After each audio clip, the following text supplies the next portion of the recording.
वज़ीर-ए-आज़म नरेंद्र मोदी का social media platform पर उन्होंने उर्दू में पैगाम लिखा है। एक्स पर पीएम मोदी ने आर्टिकल 370 पर पैगाम लिखा। आर्टिकल 370 के सुप्रीम कोर्ट के फैसले को तारीखी बताया और सुप्रीम कोर्ट का फैसला एक उम्मीद की किरण है। जम्मू कश्मीर और लद्दाख के अवाम के ख्वाबों को पूरा करने का अज़्म है।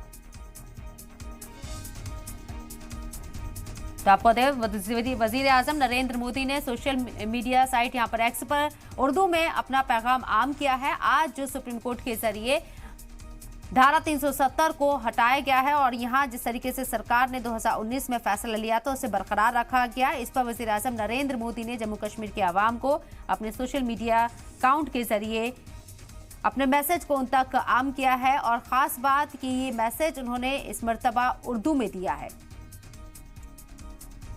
वाज़ेह रहे कि जम्मू कश्मीर की अगर ऑफिशियल लैंग्वेज की बात करें तो उर्दू वहां फर्स्ट ऑफिशियल लैंग्वेज है, इसलिए वज़ीर-ए-आज़म नरेंद्र मोदी भी उर्दू में ही अपने पैगाम को आम करते हुए नजर आए।